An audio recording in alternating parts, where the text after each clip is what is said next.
In today's lesson, we're going to be learning about Cadula creatures. And we're going to learn a little bit more about these contemporary artists and create our own photo booth using their characters. So here we can learn a little bit more about the artists themselves. So they are a husband and wife duo who started doing their critters, as they say, in 2007.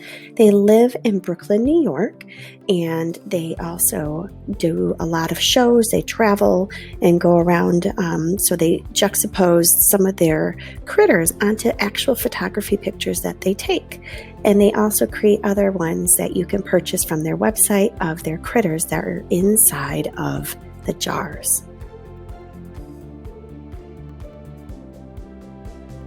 The artists, Kenny and Jennifer Kudu-Lah, as you can see the Kudu-Lah, let's take a look at their website here. You can even see that on their website for Kudu-Lah is they did a critters in Chicago for us. So when they were out here, you can see all the different ones like the L Train, Windy City, etc. And here's the Bean. So you can take in how they can collage their art pieces together.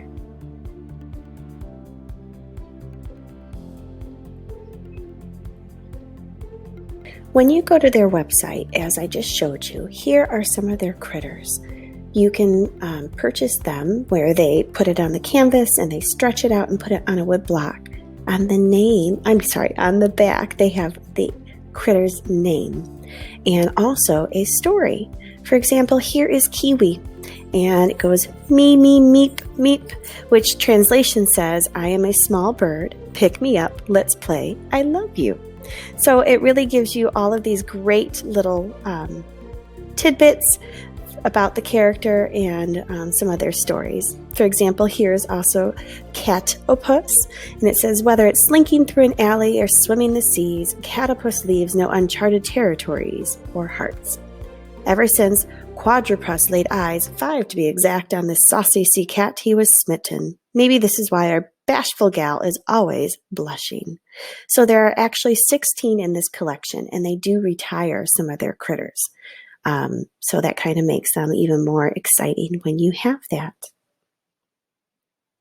Today, what we're going to need for our project is you'll need a 9x12 piece of paper, markers, a black crayon or black colored pencil, so that way it doesn't bleed and we'll do our drawing that way, as well as a paintbrush and some water. So here are some of those characters. Let's get started. For our project, you're going to need your 9x12 piece of paper, something to use that's like a ruler, cup with some water and a brush, and of course your markers. The first thing that we're going to start off with is with our marker, and you can also use a colored pencil is what I'm going to switch to as well. So if you don't have a permanent marker, use a crayon or a colored pencil. So here, the first thing I'm going to do is put 4 dots on my paper, and I'm going to have them coming in from each of the corners. Don't worry about them being perfect. We are just going to create a photo strip.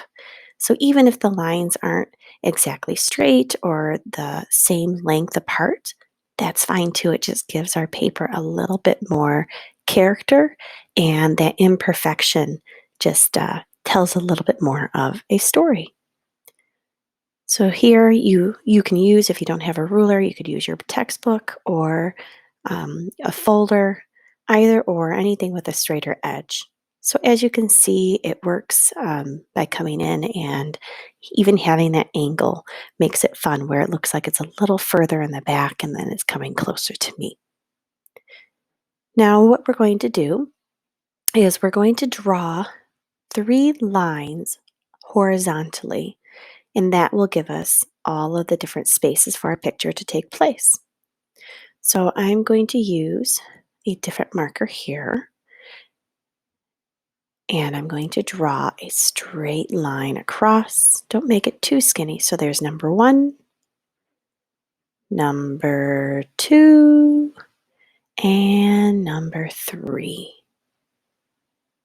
I'm holding my ruler as I do this. So now I have 4 areas to create my photo booth pictures. As I begin, I'm going to look at some of the examples of our Cadulah's critters and see if I could create my own or even, look at and replicate what they have. I recommend starting with the eyes first, and then you can draw the body as you go. So here I'm starting off with the eyes, and then I'm going to create the body. So take a look at some of the examples set out in front of you and see if you can create putting 2 or even 3 characters and filling that space.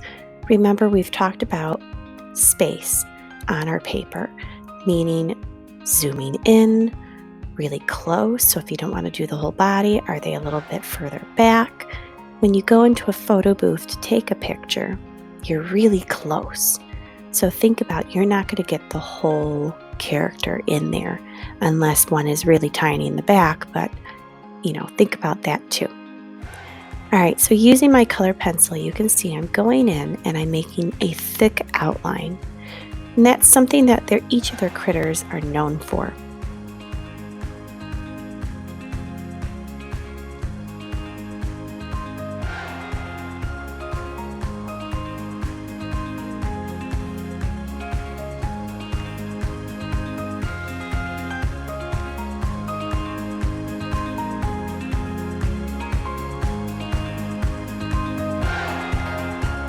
Once I created my own little version off of what they had, Kenny is the artist who creates and sketches and paints all of the different critters.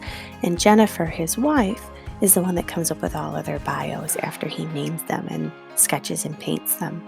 So here I'm drawing 2 of their characters. I'm making a thicker outline because all of them are in this nice thick black. So as you're working with your black crayon, black color pencil, or permanent marker, really think about making some of those areas nice and dark. And they're just these big monster heads with big eyes and these cute little mouths.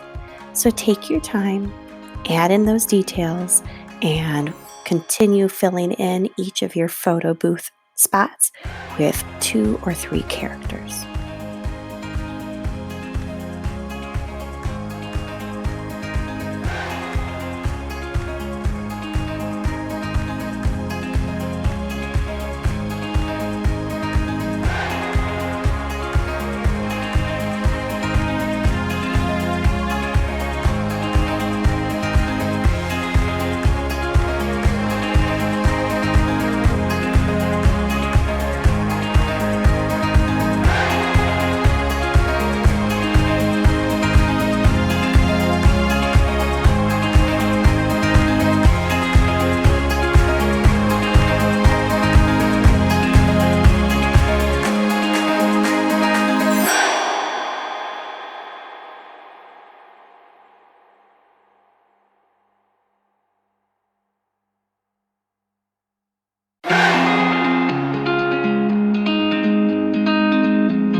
Just as a reminder, go back in and really make sure that you're thickening with a nice dark outline with that crayon or colored pencil or that permanent marker that you have.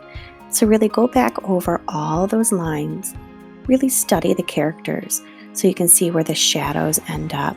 And that's what's going to make everything pop really well when we go to color it in the next part.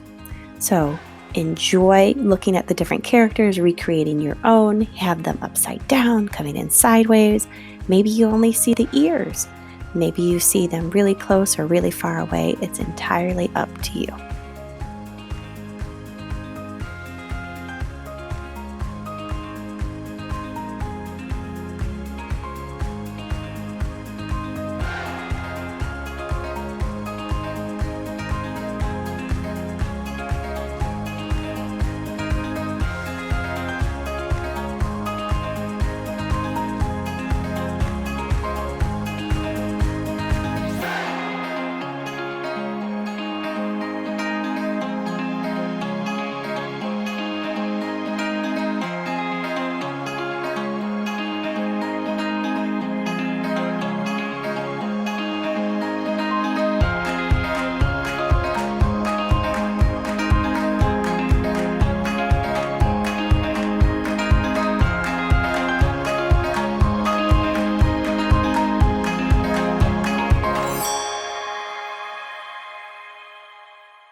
Now let's begin the fun part.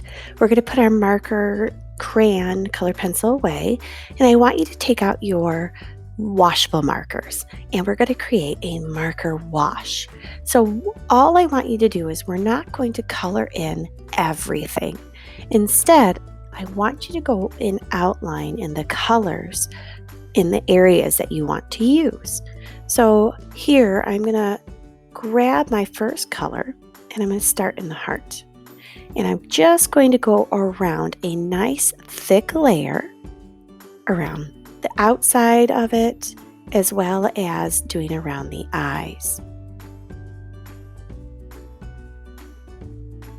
And see how I'm going nice and slow as I do this. So I put a little bit above the mouth and on the edge here and around the eyes. And that's all I want you to do with your marker. So make sure that you're not coloring in everything, you're just going around the outside. You can play with the idea of putting in a few colors and filling in some of the smaller areas, that's fine. But I want you to take this time to look at the pictures that you have in front of you and add in the outline around all the parts of each of your characters. So take your time and I'll show you the step after that.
So for the purpose of this video, I'm only doing the first two, but you'll go through and do all four of yours. What I want to show you here is you can either get a cup of water and a brush, or what I have here is a water, it's basically a water brush. So you fill up the brush with the water and you give it a squeeze, and if you squeeze it nice and hard, a drop will come out. Well, we don't want to squeeze a lot of water, but we do want to squeeze enough to get it nice and wet.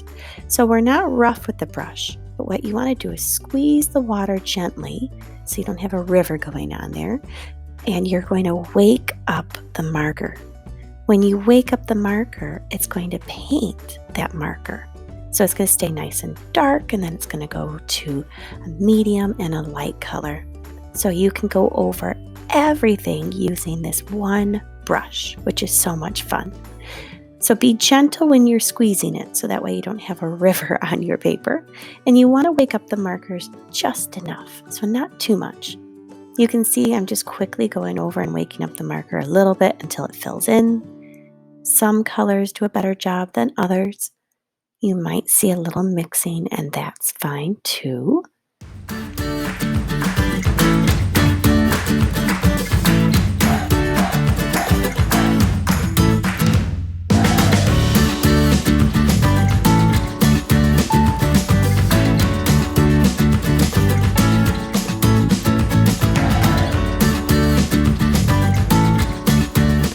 When you get closer to being done, as you can see, I'm getting up into my other one here.